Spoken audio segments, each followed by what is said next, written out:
मैं काला हूँ इसलिए मेरे को इतने लोगों ने निकाला है कि यार तभी टैलेंट नहीं दिखा जाता था।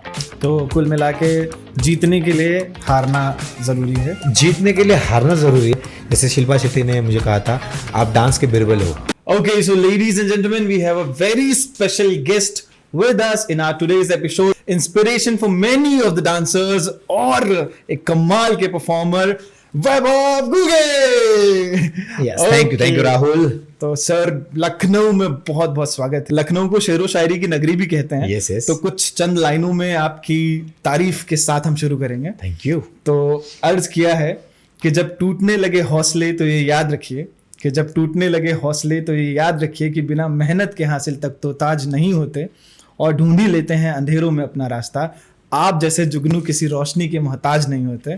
Thank you for inspiring so many people. Thank you. तो नवाबों का शहर लखनऊ आपको कैसा लगा दादा?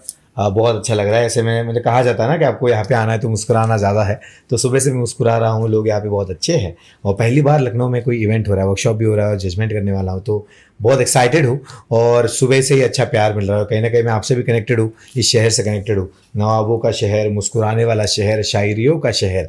तो यस, आज ये 2 दिन में बहुत यहाँ पे मेमोरीज बनाने वाला हूँ। यहाँ का टैलेंट देख के बहुत इंस्पिरेशन लेके जाने वाला हूँ।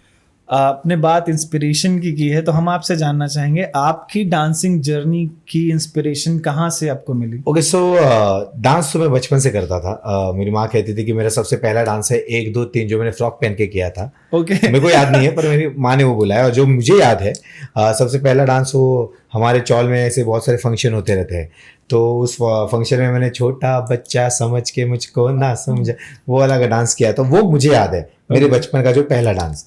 लेकिन यस, इंस्पिरेशन कहीं ना कहीं मेरी मम्मी है, क्योंकि मेरी मम्मी बहुत अच्छा डांस करती थी।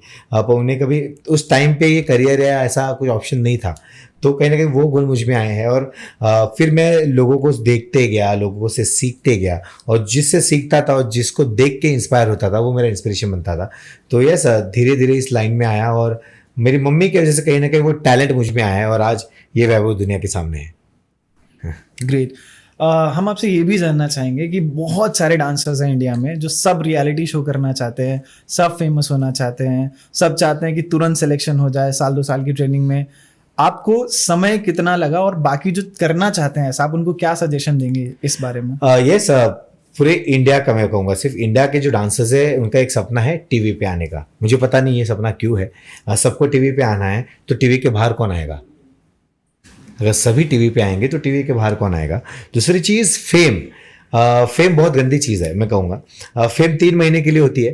3 महीने का एक शो आप करते हो, उसके बाद आप बाहर आते हो तो आपको प्यार मिलता है, पर उसके बाद वो फेम ना आपको काम देगा ना वो आपको पैसा देगा। वो आपको एक साल के और 1 साल का ना थोड़ा सा प्यार देगा लोगों से, फैन वाला, शायद थोड़े से वर्कशॉप्स दे देगा, इवेंट्स दे देगा। उसके बाद क्या? कोई दूसरा बंदा आ जाएगा जो आपका फेम कम कराएगा। तो आपके पास काम करने की ताकत कितनी है?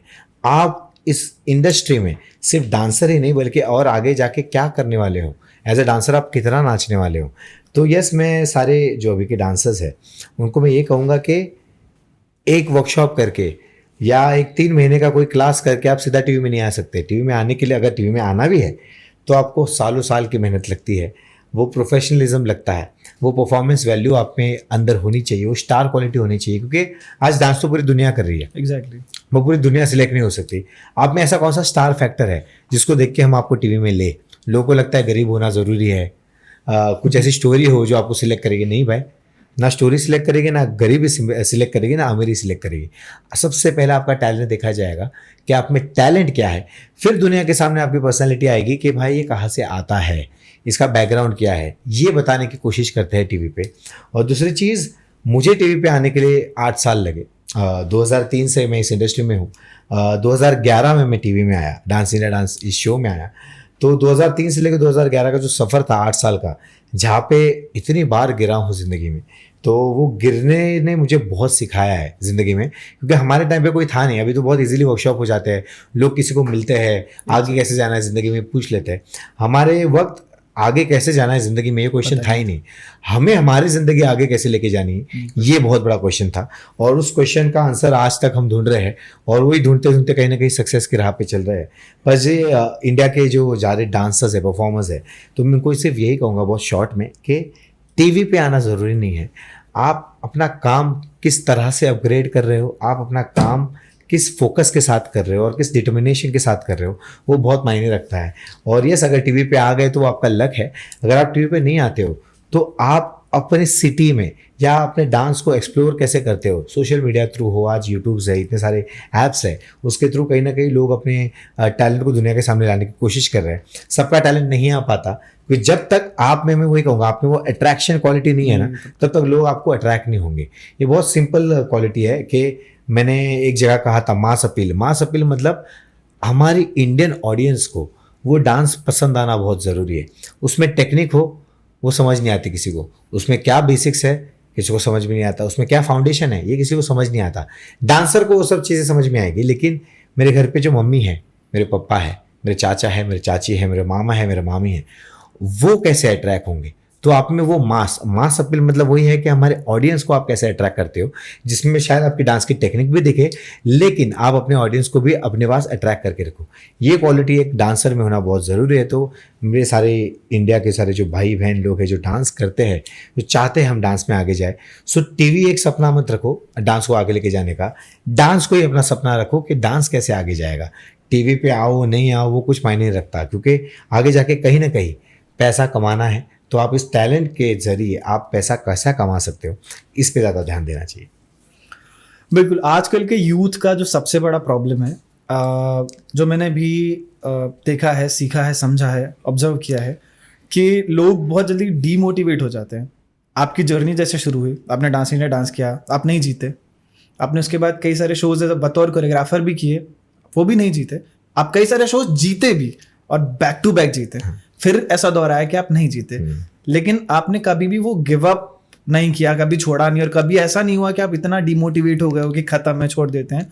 तो आजकल का जो सबसे बड़ा प्रॉब्लम है वो है लोगों का डीमोटिवेशन, तुरंत डीमोटिवेट होता है। आपने कैसे अपने आप को कंसिस्टेंट रखा कि मैं बैक टू बैक करूंगा और ये नहीं जीता तो अगला वाला पक्का जीतूंगा?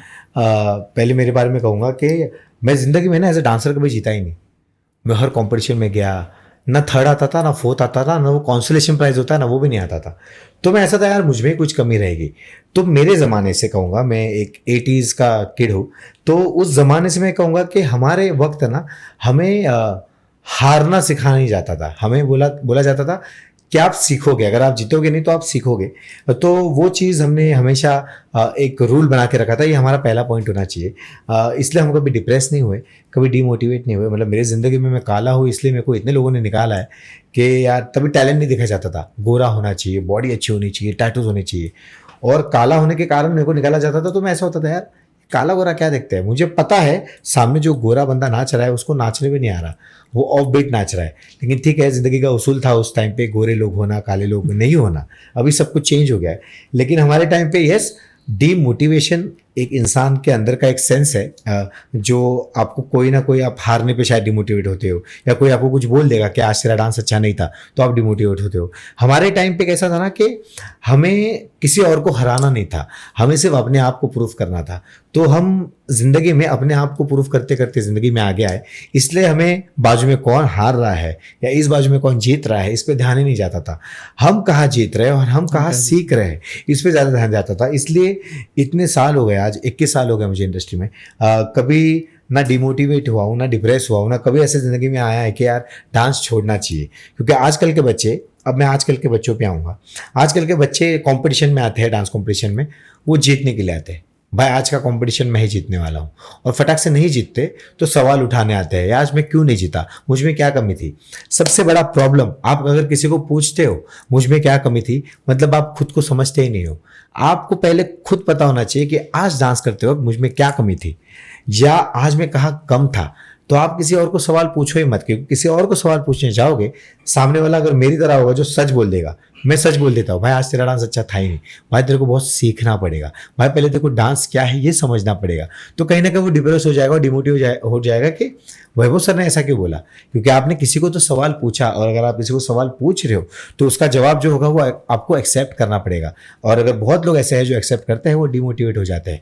तो मैं वही कहूँगा कि आजकल के कॉम्पिटिशन्स में जीतने से ज़्यादा अपने डांस को दुनिया के सामने लाने की कोशिश करो, उस मोमेंट को जीना सीखो। जो 2 मिनट होते हैं जो दुनिया के सामने आपको लाने हैं, सामने जो ऑडियंस होती है आपकी 100 या 200 लोगों की, उनके सामने आपका टैलेंट अगर एक्सप्लोर करते हो, आप जीतो, हारो या सीखो। अगर सामने वाला आपको आके बोलता है कि भाई या बहन आपने आज बहुत अच्छा डांस कर लिया है, आप नहीं जीते इट्स ओके, लेकिन आपका डांस हमारा दिल जीत गया, वो आपकी बहुत बड़ी इंस्पिरेशनल और मोटिवेशनल चीज़ हो जाती है। यही आजकल के लोगों को हार एक्सेप्ट नहीं करनी है, उनको सिर्फ जीतना है। और आज के तारीख में 2024 में जीतना मुश्किल है, सर्वाइव करना सबसे डिफिकल्ट है। आपको सर्वाइव करने आना चाहिए। जितने से ज़्यादा आप सर्वाइव कैसे करो, आप भीड़ से लीड में कैसे दिखो। भीड़ में लोग हैं और भीड़ से अलग दिखना ज़रूरी है, क्योंकि सब ना सेम पैटर्न यूज़ कर रहे हैं डांस का। वो पैटर्न अलग कैसे करोगे आप? एक ही वॉक कर रहा है तो दूसरा सेम स्टाइल कर रहा है, तीसरा सेम स्टाइल कर रहा है। आजकल के अगर वर्कशॉप्स भी आप देखोगे, वर्कशॉप में बहुत ज़्यादा लोग, उनको पता है कि 2 घंटे के वर्कशॉप के बाद एक फ़ोटो मिलेगा जो हमारे गैलरी में सेव होगा। आप उस 2 घंटे में क्या सीखे हो? फ़ोटो डाल दोगे, इंस्टा पे अपलोड कर दोगे, 24 घंटे बाद डिलीट हो जाएगी। पर उसके बाद आपने सीखा क्या है जो डिलीट ना हो आपकी ज़िंदगी में, वो बहुत ज़रूरी है। तो बस आजकल के यूथ को मैं ये कहना चाहता हूँ, डीमोटिवेशन होने से अच्छा आप हर किसी से इंस्पिरेशनल लेना सीखो, मोटिवेट होना सीखो। तो कहीं ना कहीं आप शायद 365 डेज होते हैं पूरे साल में, शायद 364 डेज आप हारोगे और कोई तो एक दिन होगा जो जीतोगे। उस जीत का एहसास आपको आना चाहिए, तब जाके आप कहीं ना कहीं अपने आप को समझते हो। तो कुल मिला के जीतने के लिए हारना ज़रूरी है। जीतने के लिए हारना ज़रूरी है, लेकिन ज़िंदगी में भी आगे जाने के लिए हारना बहुत ज़रूरी है। क्योंकि हमेशा जीतते जाओगे तो शायद ज़िंदगी नहीं समझ पाओगे, खुद को नहीं समझ पाओगे, अपने क्राफ्ट को नहीं समझ पाओगे और अपनी मेहनत को नहीं समझ पाओगे। तो हाँ, जीतने से ज़्यादा सीखने में बिलीव करो, आगे जाने में बिलीव करो और गो इन द फ्लो। एक वर्ड हम बोलते हैं कि I want to go in the flow in the life. तो उस फ्लो में जाओ, वो फ्लो आपको अपने तरक्की पर ही लेके जाएगा, लेकिन वो तरक्की का रास्ता आपका खुद का होना चाहिए। तो हम कह सकते हैं हार के जीतने वाले को बाजीगर कहते हैं। हाँ, हार के जीतने वाले को बाजीगर कहते हैं, शाहरुख ने बोला था। पर मैं कहूँगा कि हार के जीतने वाले को एक मेहनत वाला बंदा कहते हैं। नया डायलॉग इन्वेंट हुआ है, चेंज किया जाए डायलॉग। हार के जीतने वाले को मेहनत करने वाला बंदा कहते हैं। आई थिंक ये ज्यादा सूट करेगा हम लोगों पे। ज्यादा आपको भी लगता है क्या कि डांस शोज में जिम्नास्टिक ने डांस को टेक ओवर कर लिया है? मैं ये नहीं कहूँगा कि जिम्नास्टिक्स ने टेक ओवर किया है, वो भी एक आर्ट फॉर्म है। क्योंकि कहीं ना कहीं अगर मुझे डांस आता है और मुझे पता है कि मेरे अंदर वो जिम्नास्टिक या एक्रोबैटिक का वो टैलेंट है तो अगर वो मैं इंक्लूड करूँ तो वो मेरे लिए प्लस पॉइंट है। अब इसका मतलब ये नहीं है कि हर किसी को स्टंट आना, वो जिम्नास्टिक आना ज़रूरी है। यस, कहीं ना कहीं अगर आप देखोगे, बहुत लोग शायद ये क्वेश्चन बोलते हैं, सर ये स्टंट विंट आना ज़रूरी है क्या? चेस्ट पे गिरना ज़रूरी है क्या? बैक पे गिरना ज़रूरी है क्या? बहुत सिंपल सा मैं आपको एक सजेशन दूंगा। हम जो कल कंपटीशन करेंगे, आप ध्यान से देखना, उसमें जो सिर्फ नॉर्मल डांस करेगा उसके लिए ऑडियंस चिल्लाएगी नहीं। जो फटाक से स्ट्रेचिंग करेगा, चेस्ट पे गिरेगा, बैक पे गिरेगा, उसके लिए ऑडियंस चिल्लाना चालू कर देगी जी। अब ऑडियंस को अगर केजीएफ और पुष्पा पसंद है तो वो लोग लापता लेडीज क्यों देखेंगे? पॉइंट आप समझ रहे हो? ऑडियंस को देखना केजीएफ पुष्पा ही है, पर बोलते यार ये क्या है केजीएफ पुष्पा, लापता लेडीज देखी है तूने? खुद देखी नहीं है, पर दुनिया को बोलेंगे तूने देखी है क्या? तो मैं वो कहूँगा कि ज़रूरी नहीं है, वो एक आपका एक्स फैक्टर है, वाव फैक्टर है। जैसे मैं डांस करता हूँ, मेरे को स्टंट नहीं आता, मेरे को जिम्नास्टिक्स नहीं आते, मेरे को एक्रोबैटिक्स नहीं आते, तो आज तो मैं ज़िंदगी में आगे जा रहा हूँ ना। ऐसा नहीं है कि आज की तारीख में भी जहाँ पे चेस्ट पे गिर रहे हैं और उसके बाद ऐसा रिएक्शन आ रहा है, उसी कंपटीशन में, उसी शो का हिस्सा होके अगर मैं उस शो में आगे तक जा सकता हूँ तो बाकी लोग भी जा सकते हैं। प्रॉब्लम क्या है ना, सेल्फ बिलीव नहीं है आजकल के बच्चों में कि यार शायद ना मेरे को चेस्ट फ्लिप नहीं आता ना तो मैं नहीं आ सकता ज़िंदगी में आगे। नहीं, आपका अपना पैटर्न है डांस का, आप उस डांस के पैटर्न को दुनिया के सामने कैसे दिखाते हो ये आपके ऊपर है। आज के तारीख में भी मैं आई थिंक मैं हूँ और एक शिवम वानखेड़े है जो हम कहीं ना कहीं बॉलीवुड करते हैं। हमारे अलावा कोई बॉलीवुड करता नहीं है, क्योंकि लोग अदर स्टाइल्स को बहुत अट्रैक्ट होते हैं। क्या पता उस डांस स्टाइल को अट्रैक्ट होते हैं या उसके ड्रेस कोड को अट्रैक्ट होते हैं, क्योंकि उसका ड्रेस कोड जो बहुत फंकी होता है, स्टाइलिंग होता है, वो पहनोगे तो फटाक से आपका एटीट्यूड ऐसा हो जाता है, फिर ऐसे फोटोज आएंगे, फिर ऐसा कैप पकड़ेंगे। ये सब सही है, हज़ारों लोग ऐसे फोटोज ले रहे हैं, म्यूजिक बजते ही वो फोटो का जो वैल्यूएशन है डांस का वो नहीं दिख रहा। तो प्रॉब्लम वो है कि लोग आजकल उस चीज़ों को अट्रैक्ट हो रहे हैं, पर उनको पता नहीं है कि मैं जो चीज़ करना चाहता हूँ वो क्यों है, ये कहाँ से है। बहुत बेसिक एग्जांपल, हर डांसर को ये बताया जाता है कि आपको पता होना चाहिए इस स्टेप का नाम, ये इसका बेस कहाँ से है, इसका फाउंडेशन कहाँ से है, इसका फाउंडर कौन है। जब आप शो में जाते हो आपको ये सवाल पूछा नहीं जाता है, वो आपके नॉलेज के लिए ठीक है, लेकिन दुनिया को, हमारी ऑडियंस को देखना है कि भाई तू डांस करके मेरा दिल कैसे जीत रहा है। हम तुझे नहीं पूछ रहे कि ये मून वॉक किसने निकाला, पर हम देखना चाहते हैं कि वो मून वॉक से आप हमारा दिल जीत सकते हो क्या। तो ये चीज़ें बहुत ज़रूरी है। तो आज के यूथ को समझना चाहिए कि डांस सिर्फ फेमस होने के लिए या लाइक्स और कमेंट्स के लिए नहीं होना चाहिए। डांस आपकी ज़िंदगी का एक हिस्सा होना चाहिए। मेरी ज़िंदगी का हिस्सा है डांस। डांस ना मुझसे ब्रेकअप कर सकता है, डांस ना मेरा साथ छोड़ सकता है, और डांस मेरे को जीना सिखाता है। ये बहुत बड़ी बात है मेरे लिए। और क्योंकि आज कहीं ना कहीं दुनिया में, पहले ऐसा होता था कि आपको डॉक्टर इंजीनियर बनना है, और आज कहीं ना कहीं लोगों को डांसर और कोरियोग्राफर बनना है। तो कहीं ना कहीं उस चीज़ का, उस चेंज का 0.1% हम हिस्सा है, क्योंकि हमने वो करके दिखाया है आज लोगों के सामने कि डांस और कोरियोग्राफी करने से भी आपका घर चल सकता है, आपका करियर बन सकता है, आप खुश रह सकते हो, आप अपनी फैमिली को खुश रख सकते हो। यस, और आप एक अच्छी लाइफस्टाइल जी सकते Yes. हैं with respect. Yes, with respect और with lots of love and blessings. क्योंकि आज मैं बहुत दुआओं में बिलीव करता हूँ। जहाँ पे मैं जाता हूँ तो कहीं ना कहीं मुझे बहुत प्यार मिलता है।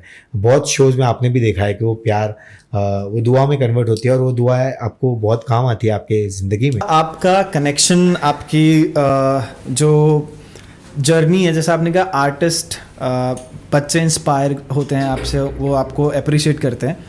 कई सारे शोज़ में जो बड़े ओहदे पे जजेस बैठे हैं उन्होंने खुद भी ये बात एक्सेप्ट की है कि you deserve to sit here. कितनी बार ऐसा हुआ है कि उन्होंने ओपन माइक पे, नेशनल टीवी पे ऐसा बोला है? गीता माँ ने कहा है सुपर आंसर 4 में कि वैभव बहुत हो गया, अभी तुम यहाँ बैठना डिजर्व करते हो। जी। और वही मेरे लिए बहुत बड़ी तरक्की है, बहुत बड़ी ट्रॉफी है, मैं वो कहूँगा बहुत बड़ा कैश प्राइज है वो मेरे लिए। क्योंकि देखो मैं बहुत बिलीव करता हूँ खुद पर। तो मेरी ज़िंदगी से एक्सपेक्टेशन और होप, ये दो जो शब्द है ना, वो मैंने निकाल दिए। क्योंकि आप कुछ एक्सपेक्ट करते हो और वो होता नहीं है तो आप डिमोटिवेट होते हो, आप होप करते हो और वो होता नहीं है तो आप डिप्रेस होते हो। तो ये जो दो चीज़ें हैं वो कहीं ना कहीं मेरे को नेगेटिविटी के तरफ लेके जाएगी। इन दोनों वर्ड्स को मैंने ज़िंदगी से हटा दिया है। और सुपर डांसर शो में या जो भी शो में करता हूँ, जो शो बहुत सारे, जैसे शिल्पा शेट्टी ने मुझे कहा था आप डांस के बिरबल हो, ये बहुत बड़ा कमेंट है मेरे लिए। डांस का बिरबल मतलब एक बहुत बड़ा औहदा, कि कहीं ना कहीं वो एक बोलते हैं ना, वो शब्द बोल के वो जगह दी है मुझे, और उस जगह की रिस्पेक्ट और वो इंस्पिरेशन मुझे मेरी तरफ से लोगों को हमेशा देना है। सुपर डांसर 4 में एक एक्ट हुआ था जहाँ पे मैं इमोशनल हुआ था बहुत ज़्यादा, और वो स्पीच वायरल है बहुत, जहाँ पे मैंने कहा था कि मेरे 2.5 मिनट सबसे इम्पॉर्टेंट है। लोगों के 2.5 मिनट कितने अच्छे हो रहे हैं या कितने बुरे हो रहे हैं ये मेरे लिए इम्पोर्टेंट नहीं है, क्योंकि लोग मेरे 2.5 मिनट के लिए भी रुकते हैं टीवी पे। तो वो 2.5 मिनट कितना इंपॉर्टेंट है उसके लिए मैं ज़्यादा काम करता हूँ। और एक टाइम आया था जहाँ पे लोग ऐसा बोल रहे थे, यार अभी यंगस्टर्स आ गए, वही वो बुढ़ा हो गया, वही वो अभी एज हो गया उसका। लेकिन उस वक्त भी, वो बुढ़ा हो या एज होने के वक्त भी, मैं उतनी कड़ी टक्कर दे रहा था उस 18, 19, 20 साल के लड़कों को, जहाँ पे वो उस कंपटीशन में भी उतनी ही तगड़ा लेके स्टैंडिंग कर रहे थे और मैं अपना करके भी स्टैंडिंग कर रहा था। तब जाके गीता माँ ने बोला था कि वैभव तुम्हें देखना पसंद है और तुम्हें देखना लोगों को भी पसंद है, क्योंकि हंसाते हो, एंटरटेनमेंट देते हो, एक एंटरटेनर हो। पर अब मैं चाहती हूँ कि हम जिस मुकाम पे बैठे हैं आप उस मुकाम पे बैठो। और यस, कहीं ना कहीं गीता माँ के वो शब्द सच हुए। और मैं फ़िलहाल तो एक मराठी शो का जज हूँ, पर जैसे मैंने कहा था, मैनिफेस्टेशन जो होता है वो मेरे लिए मेरे लोग हैं जो मुझे प्यार करते हैं, वो बहुत कर रहे हैं। और मुझे भरोसा है कि कभी ना कभी वो दिन आएगा जहाँ पे गीता माँ चाहती है, वो जो लोग चाहते हैं कि मैं उस सीट पे बैठूँ। तो यस, बप्पा की कृपा से और लोगों के आशीर्वाद से वो सच में पूरा होगा। तो ये मेरे लिए बहुत। और जब मुझे ज़िंदगी में ना ज़्यादा कॉम्प्लीमेंट्स मिले नहीं थे, जब मैं बहुत स्ट्रगलर था। और एक चीज़ है स्ट्रगल बोल के, आजकल के लोग जब बोलते हैं सर दादा मैं बहुत स्ट्रगल कर रहा हूँ, तो एक हल्की सी स्माइल आती है मेरे चेहरे पे, क्योंकि स्ट्रगल क्या है ये आजकल के बच्चों ने नहीं देखा है। उनको लगता है लाइक्स नहीं मिलना स्ट्रगल है, कमेंट्स नहीं मिलना स्ट्रगल है, यार मैं आगे नहीं जाना स्ट्रगल है। स्ट्रगल जो हमने किया है या हमारी पीढ़ियों ने किया है, हमारे पहले की पीढ़ियों ने, उन्हें पता है स्ट्रगल क्या है, कि आपका घुटना कितना घिसता है, आपके एड़िया कितने घिसेंगे, आपकी पीठ कितनी रगड़ने वाली है।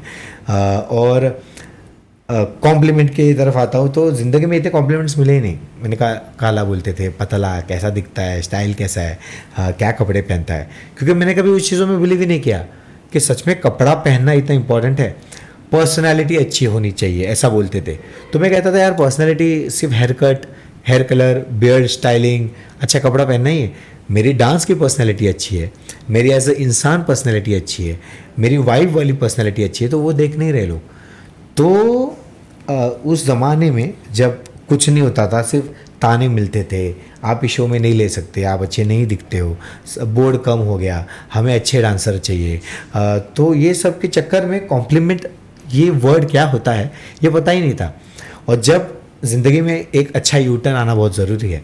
हम गलत रास्ते पे जाते हैं तो हम यू टर्न लेके वापस सही रास्ते पे जाते हैं, पर अचीवमेंट के रास्ते में मैं ये कहूँगा जो यू टर्न आता है वो अच्छा होता है, वो गलत रास्ते वाला नहीं होता, वो अच्छे वे वाला यू टर्न होता है। मेरी ज़िंदगी में एक ऐसा यू टर्न आया जहाँ पे मैं DID में सिलेक्ट हुआ। सिलेक्ट होने के बाद लोगों को पता चला वैभव करके एक बंदा है जो बॉलीवुड करता है, सिंपल ऐसा ऐसा है। उसके बाद तुरंत मैं कोरियोग्राफर बना, नच बलिए, झलक, ये सारे शोज़ में। तब जाके पता चला यार वैभव नाचता तो अच्छा है ही, कोरियोग्राफर भी अच्छा है यार, आर्टिस्ट को फाइनल तक लाया, जिताया, ये वो। उसके बाद एक टाइम आया था कि यार मैं बोला था यार मैं भी भीड़ का हिस्सा दिख रहा हूँ, ये TV शो करके फ़ायदा नहीं है, पर मैं भी कहीं ना कहीं उसी पार्ट का हिस्सा हूँ जहाँ पे लोग भीड़ बोलते हैं, अब अलग कैसे दिखे। मेरी ज़िंदगी में यू टर्न आया जो है सुपर डांसर। और मेरी ज़िंदगी में रियल लाइफ में बहुत हंसी मजाक करता हूँ, PJs मारता हूँ, कॉमेडी करता हूँ। अब मैंने खुद को ये बोल दिया आईने में देख के कि वैभव ये तेरा 5th गियर वाला शो है, यहाँ पे तेरे को ये बताना है कि तू डांस भी करता है पर डांस में तू कॉमेडी भी ला सकता है। और उस शो से भगवान ने शायद वो सुन लिया। भगवान बहुत कम सुनता है और वो तभी सुनता है जब वो चाहता है सुनना, और उसका आंसर वो देता है। और मैं ज़िंदगी में योगेश शर्मा जैसा बच्चा लाया जिसने मेरे काम को हमेशा टेरिस तक पहुंचाया, हमेशा।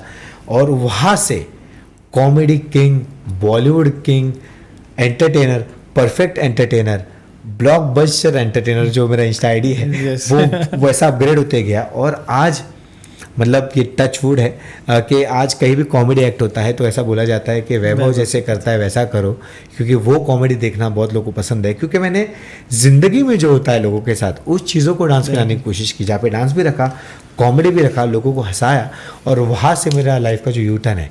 और आज मैं अलग क्यों दिखता हूँ, उस वजह से दिखता हूँ कि मैंने अलग रास्ता चुना। आज बॉलीवुड वैभव की तरह करो, कॉमेडी वैभव की तरह करो, और वैभव ने जैसा अपना नाम कमाया है वैसा आप भी नाम कमाओ। तो यस, गीता माँ का वो कमेंट, शिल्पा मैम का वो कमेंट, अनुराग सर का एक बहुत अच्छा कमेंट था।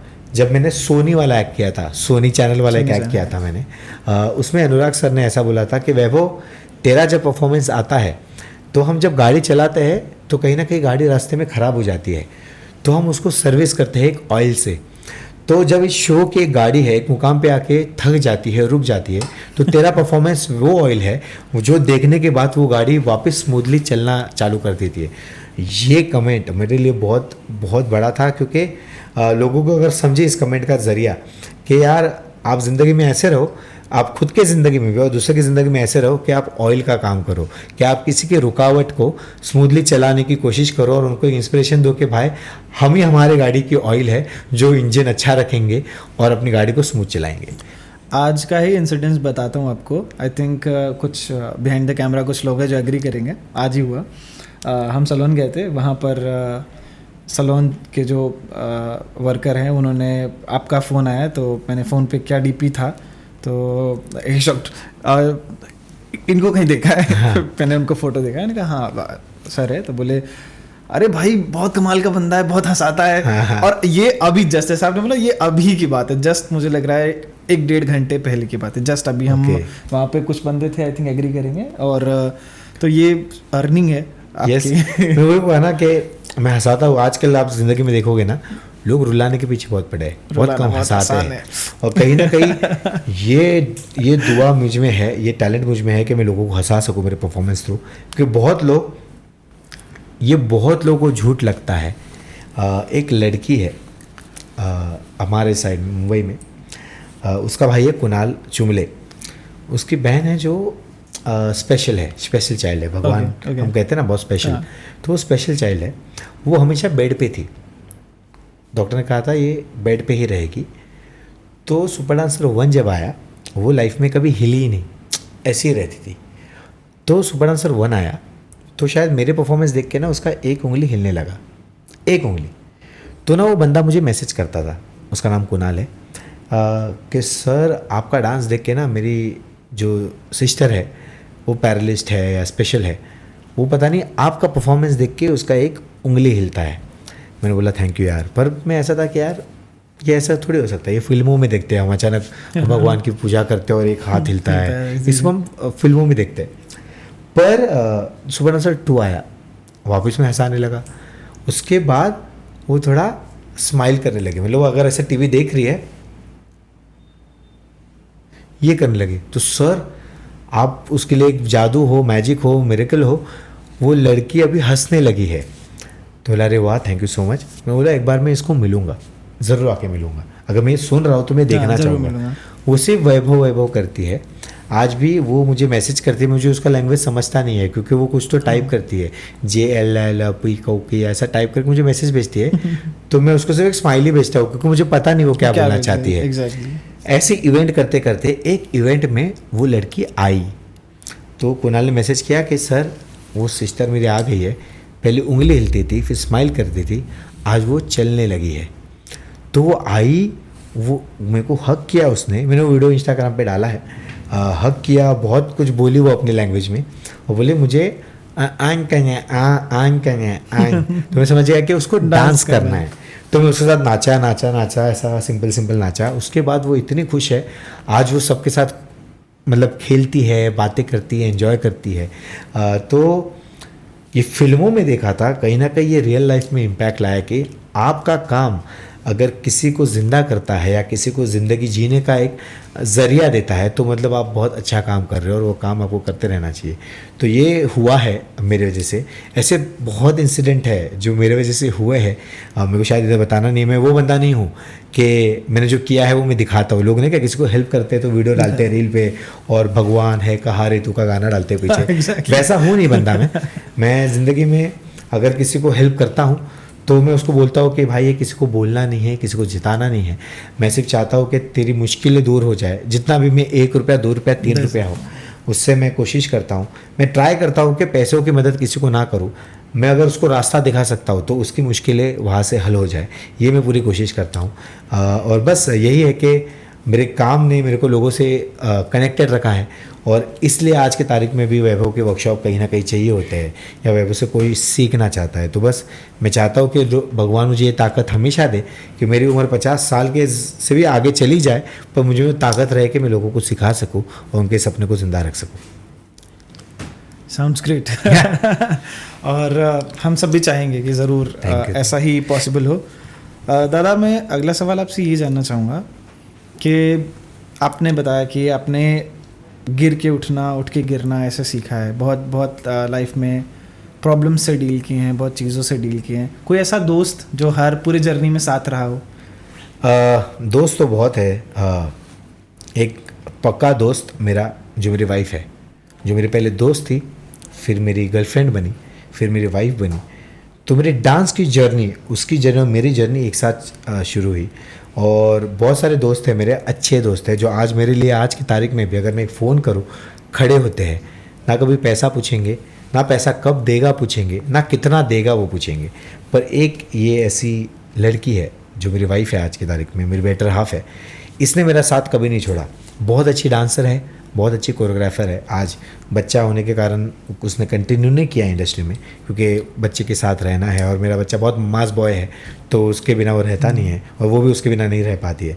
तो उसने पहले दिन से वो एक ही लड़की है जिसने मेरा स्ट्रगल देखा है, जिसने मुझे रोते हुए देखा है बाथरूम में, जिसने मुझे कहीं ना कहीं अकेला बीच पे सिर्फ बैठा हुआ देखा है।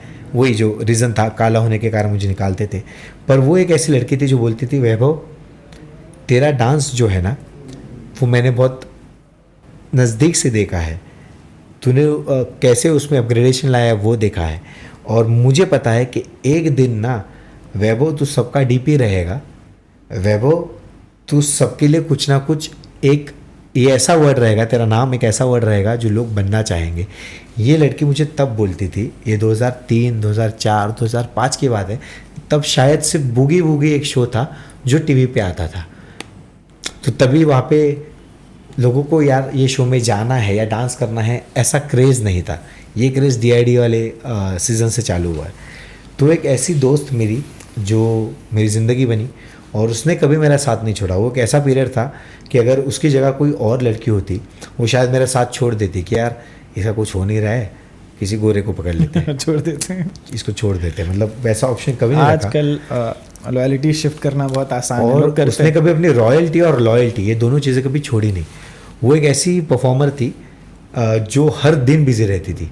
उसके पास 3 पासपोर्ट है और तीनों के तीनों पासपोर्ट के सारे पेज फुल है, इतना वो काम करती थी। इंडिया के बाहर हो, इंडिया को one of the top 10 dancers में आती थी और हर शो में कहीं ना कहीं, यार मूवीज़ में भी आप देखोगे तो ब्लॉक में ही डांस करती है। तो यस, उस लड़की ने कभी मेरा साथ नहीं छोड़ा। और उसके बाद मेरी ज़िंदगी में बहुत ऐसे दोस्त हैं, आकाश है, पॉल है, आशु है, भारत, सुशील, शिवम। तो ये सारे जो बंदे हैं ये मेरे साथ काम नहीं करते, हम एक साथ अपने आप को आगे जाने के लिए काम करते हैं। मैं उनको असिस्टेंट नहीं एसोसिएट कहता हूँ, क्योंकि उनके एसोसिएशन से मेरा जो काम है वो दुनिया के सामने भी आता है। अगर आज मैं आपके सामने यहाँ पे पॉडकास्ट का इंटरव्यू दे रहा हूँ तो मुझे पता है मेरा काम वो लोग उधर संभाल रहे हैं और बहुत अच्छी तरीके से संभाल रहे हैं। तो वो खुद का नाम तो रखते ही है लेकिन वैभव का नाम भी यहाँ पे जुड़ा हुआ है, ये देख के भी वो काम करते हैं। तो यस, कुछ अच्छे कर्म करोगे तो आपको अच्छे लोग मिलते हैं, वो अच्छे कर्म का ही फल मुझे मिल रहा है और अच्छे लोग मुझसे जुड़ रहे हैं और कहीं ना कहीं हम एक साथ हमारी ज़िंदगी में और इस डांस के फील्ड में आगे बढ़ रहे हैं। हाँ, जैसा अभी आपने हमें एक इंसिडेंस बताया कि आप हेल्प करने के बाद लोगों के दिखाते नहीं है, वो गाना लगा करके स्टोरी पोस्ट नहीं करते हैं। इसका एक लाइव एग्जांपल मैं देना चाहूँगा हमारे व्यूअर्स को। एक शो हम शूट कर रहे थे, आपको याद होगा, जो एक रीजनल टीवी शो था। yes, yes, yes. और उसमें एक बंदा नेपाल से आया था। yes. और वो he came and he was crying कि आई डोंट हैव फी और मैं कैसे करूँगा एंड ऐसे कैसे करूँगा।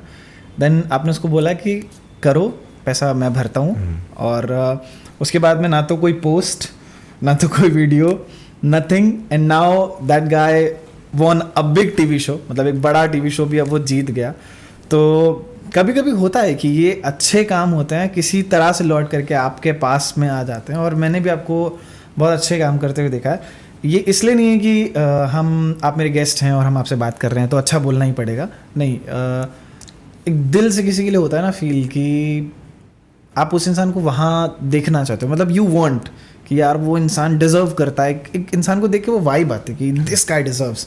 वो आप नहीं बोलते, वो आपके, वो कहते हैं ना, हमारे बुजुर्ग कहते हैं कि हमारे रोंगटे, हमारे जो रोए रोम रोम हमारा आशीर्वाद देता है। तो ऐसे जो आपके चाहने वाले होते हैं ना, उनका अंदर से आता है, उनके पूरे इसमें गूज़बम्स जो है ना वो ब्लेसिंग्स देते हैं कि यार ये बंदा जाना चाहिए। एंड आई थिंक मैनिफेस्ट करते हैं। जैसे कि आपने कहा कि वो जो बंदा था वो आया था, जब मेरे सामने उसने डांस किया था तो मैंने बोला था उसको, वो कंपटीशन भी वो पहली बार इंडिया में आके किया था।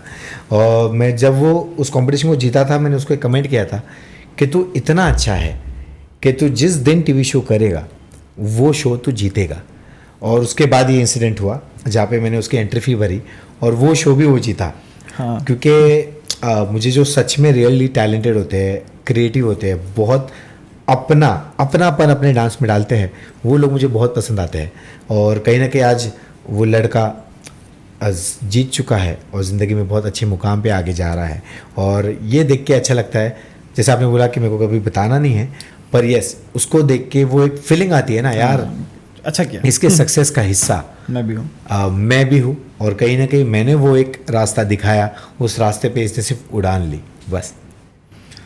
अच्छा, हम ट्रैक थोड़ा सा चेंज करते हैं। मैं आपको कुछ सिचुएशंस दूंगा, yes. आपको उस पर बस एक्सप्रेशंस देने yes. कि कैसे, जैसे आपको बॉलीवुड किंग एक्सप्रेशन किंग कहते हैं, तो कुछ सिचुएशंस हैं और थोड़ी सी मज़ेदार है। ठीक है, चलो। तो लेट्स डू दिस। चलो, तो पहली सिचुएशन है को बहुत जोर का आया हुआ है और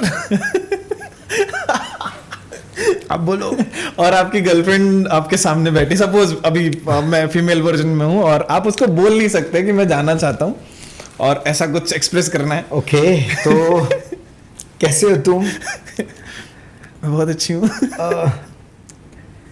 थोड़ा अजीब लग रहा है क्या? नहीं, मुझे तो सब ठीक लग रहा है। हाँ, मुझे कुछ ऐसा अजीब लग रहा है, मेरे को कंफर्टेबल नहीं हो रहा है बैठने को। आपको ऐसा मुझे देख के लग रहा है कि मुझे कुछ हो रहा है? कुछ कुछ होता है। कुछ कुछ होता है, तो मुझे भी बहुत कुछ हो रहा है। और कैसे बोलूँ, क्या खाओगे आप, क्या खाओगे? आप कुछ खाओगे? ओके, तो हमारी दूसरी सिचुएशन दैट्स क्वाइट नाइस। दूसरी सिचुएशन है कि आप बहुत गुस्से में हो, लेकिन आपका फेवरेट इंसान सामने आ गया है और आपको मतलब उसको नहीं दिखाना है कि आप बहुत गुस्से में हो। ओके, तो फेवरेट इंसान कौन हो सकता है मतलब? आपकी वाइफ। अरे यार, उनको गुस्सा दिखाने की कोशिश भी मत कीजिएगा। सुनो, हाँ जी, क्या बनाया खाने में? ख्याली पुलाव। नमक वगैरह डाला है उसमें? हमेशा डालता।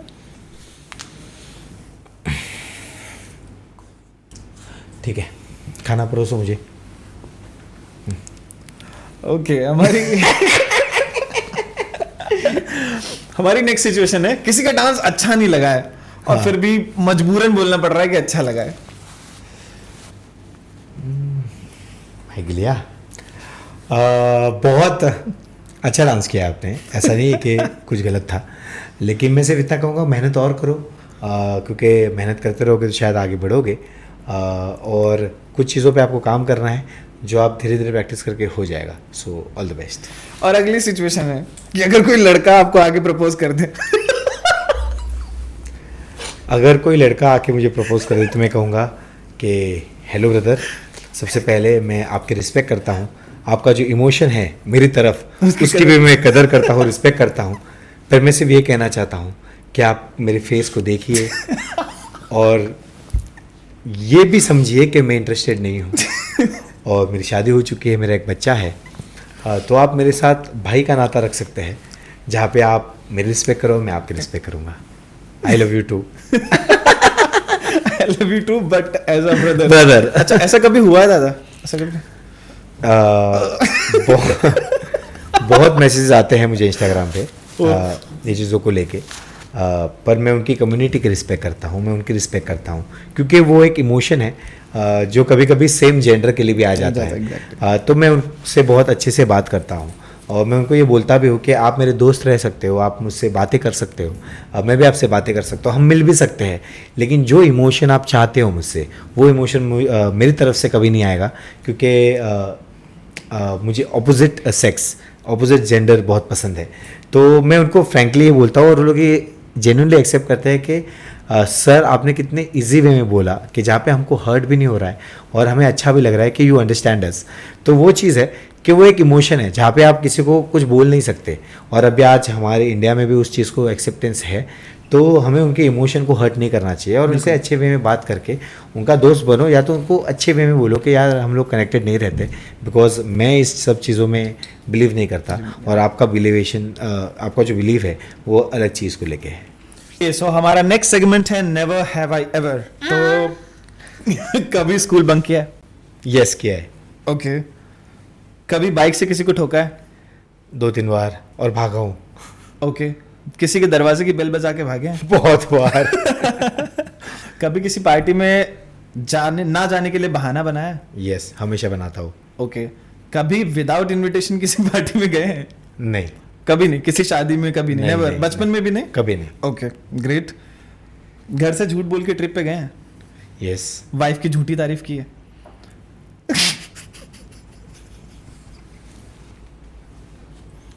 सुनो, If Moini is going to watch the show, she gonna kill me. जब मैं आपको तो बोलेगी मैं तो मिलूंगा तो तू इधर आ। ओके। कभी किसी डांसर को देख के जेलस फील हुआ? नहीं, जेलस फील नहीं हुआ है, पर अच्छा लगा है कि यार ऐसा मैं क्यों नहीं कर सकता, ये हुआ है। जेलस कभी नहीं हुआ मैं। कभी किसी फॉरेनर के सामने इंग्लिश इधर उधर हुई? बहुत बार। Where you, I am from where, India. अच्छा, कभी ऐसा हुआ कि मुझे ये वर्ड आता है और मैं बोल लूंगा, मेरी पूरी प्रिपरेशन है, बट सडनली जब ऐसा वो हुआ मूवमेंट और यस, तो ऐसा एक वर्ड है अमैलगमेशन। ओके। शिल्पा मैम से सिखाओ। अमैलगमेशन मतलब आप 3-4 चीज़ों का मिक्सचर करके जब एक साथ लाते हो उसको बोलते हैं अमैलगमेशन। तो ये वर्ड मैं उनसे सीखा, और कभी कभी बोलने के लिए वो जो सब एक साथ आता है ना, वो मैंने किया है।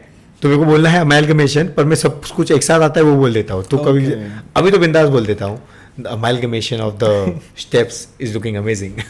ओके ठीक है, तो एक छोटा सा टंग ट्विस्टर है। Yes. आपको 5 बार बोलना है। अरे बाप रे, लेट्स सी। चलो। सिंपल है, रेड लॉरी येलो लॉरी। क्या क्या क्या? Red lorry yellow lorry. ये कैसे 5 बार बोलना 5 है? बार बोलना है। अरे यार, गलत गलत ना हो जाए कुछ। ठीक है। Red lorry yellow lorry, red lorry yellow lorry, red lorry, red lorry yellow lorry, red lorry yellow lorry, red lorry yellow lorry, red lolly lolly lollipop दे दो मुझे भाई मेरे। नहीं होगा, टंग ट्विस्टर में से कभी पूरा नहीं होता कोई भी। अच्छा, हम एक और ट्राई करते हैं। जिस ताले की चाबी उस चाबी का ताला। वापस? जिस ताले की चाबी उस चाबी का ताला। जिस ताले की चाबी उस चाबी का ताला, जिस ताले की चाबी उस चाबी का ताला, जिस ताले का ताला जिस ताले की चाबी जिस शिट नहीं होगा। आई एम सॉरी, ये कंपटीशन में कभी नहीं करूंगा, ये मेरा हिडन टैलेंट है। हाँ, ये हिडन टैलेंट, इसको छुपा के रखेंगे। ओके, अब आपको 2 चीजों में से एक चूज करना है, Then. टी और कॉफी। टी। ओके, बर्गर और पिज्जा। बर्गर। ओके, पास्ता और pizza. Pasta. Okay, early bird और night owl. Early bird. Okay, ice cream और केक। आइसक्रीम। रोमांस और comedy. Romantic comedy. Okay, action और horror. Action. Okay, Shahrukh fan और Salman fan. Shahrukh fan. Always. Always. Dancing और acting. Both. Both. मेरे को पसंद है। अब रील्स देखे होंगे, मैं बहुत एक्टिंग वीटिंग करता हूँ, मुझे पसंद है एक्टिंग करना, कैरेक्टर्स करना। तो यस, डांस एक्टर बोल सकते हैं हम, डांस फैक्टर नहीं, dance actor. Okay, so one more title. Yes, dance actor. I am a dance actor. Yes, I am a dance actor. Great. आपका फेवरेट रियलिटी शो कंटेस्टेंट जो अब तक रहा हो? एज अ कंटेस्टेंट मेरा सबसे पहला शो जो था लोगों के सामने जब मैं आया था, डांस इंडिया डांस, क्योंकि वही मेरी ज़िंदगी का सबसे बेस्ट शो था जिसने वैभव को दुनिया के सामने लाया। उसके बाद एज अ कोरियोग्राफर मेरा जो फेवरेट शो है जिसने यू टर्न लाया वो है सुपर डांसर। उस चीज़ ने एज अ कोरियोग्राफर और एज अ इंसान मुझे लोगों के सामने लाया। तो ये 2 शो मेरे सबसे फेवरेट रहेंगे हमेशा। Okay, so now we gonna do a round that's called turn the table. मैं आपको एक हिंदी में डायलॉग बोलूंगा, आप पहले उसको अपने स्टाइल में हिंदी में बोलेंगे, फिर आप वो मेरे को मराठी में कन्वर्ट करके देंगे और मैं उसको मराठी में बोलूंगा। Let's see. समझा नहीं, आप मुझे एक डायलॉग बोलेंगे, मैं आपको एक डायलॉग बोल रहा हूँ, आप वो हिंदी में बोलेंगे अपने स्टाइल में एक्टिंग के साथ। Okay. फिर आप उसको कन्वर्ट करेंगे मराठी में और Okay. मैं उसको बोलूंगा एक्टिंग के साथ मराठी में। कोशिश करता हूँ, कोशिश करते हैं। बिकॉज मराठी मुझे थोड़ा बहुत आता है, तो we can try. We can start with कसा है तुम्ही दादा? कैसे हो आप Rahul? Okay, so the first dialogue is, ये 2.5 किलो का हाथ जिस पे पड़ता है वो उठता नहीं, उठ जाता है। तो ये मुझे एक्टिंग करने बोला। हाँ, हिंदी में अपने स्टाइल में। ये 2.5 किलो का हाथ जब किसी पे पड़ता है ना तो आदमी उठता नहीं, उड़ जाता है। क्या बात। हा 2.5 किलोचा हात जेव्हा कोणावर पडतो ना तेव्हा तो माणूस फक्त उठतच नाही, उठून जातो। मुझे नहीं लगता। हा 2.5 किलोचा हात हा 2.5 किलोचा हात जेव्हा कोणावर पडतो ना जेव्हा कोणावर पडतो ना तेव्हा तो तेव्हा उठत नाही, तेव्हा तो उठत नाही, उठून जातो। उठून जातो। फिल्म में सिर्फ 3 चीजों की वजह से चलती हैं, एंटरटेनमेंट, एंटरटेनमेंट और एंटरटेनमेंट। ये तीनों चीज़ें बहुत इंपॉर्टेंट है क्योंकि उसी के लिए हम जाते हैं थिएटर में। और मतलब एंटरटेनमेंट मतलब हंसाना नहीं, एंटरटेनमेंट फैमिली ड्रामा हो सकता है, एंटरटेनमेंट फैमिली इमोशन हो सकता है, एंटरटेनमेंट कॉमेडी हो सकता है। आज उस 2.5 घंटे में अगर आप मूवी देखने के बाद आपको एंटरटेनिंग फील होता है मतलब उस मूवी में एंटरटेनमेंट है। मोस्ट वेलकम दादा। लास्ट में आपका कोई सवाल हमसे? राहुल को मैं बहुत टाइम से जानता हूँ, वो अच्छे एंकर है, अच्छे होस्ट है और इतने शोज़ हम करते हैं, इवेंट्स करते हैं, वर्कशॉप्स करते हैं। वहाँ पे मैं इस बंदे को जानता हूँ, बहुत पहली बार जब मिला था मैं, और इस बंदे को मैंने ये बोला था कि मैं बहुत सारे शोज़ करता हूँ लेकिन आप जैसा एनर्जेटिक एंकर जो फन लविंग है, जो मूड को बनाए रखता है, उस ऑरा को बनाए रखता है, मैंने पहली बार देखा था। और तब से आरजे राहुल हम जुड़े हुए एक दूसरे से और आज उसी के पॉडकास्ट के शो में मैं एज अ गेस्ट हूँ। तो ये बहुत प्राउड फीलिंग है कि आरजे राहुल को मैंने एक फर्स्ट स्टेप से आज 50th स्टेप तक जाते हुए मैंने देखा है, ये मैं कह सकता हूँ। और आप ऐसे ही तरक्की करो और सिर्फ ये पॉडकास्ट शो तो है ही, मैं चाहता हूँ आप बहुत बड़े चैनल पे आके भी वो बहुत लोगों के इंटरव्यूज़ दो और लोगों के सामने उनकी पर्सनैलिटी ला सको. Thank you so much. Fingers crossed. So thank you so much, Dada, for this super amazing session. Thank you so much. Keep dancing, keep winning hearts, and Ganapati Bappa. Moria.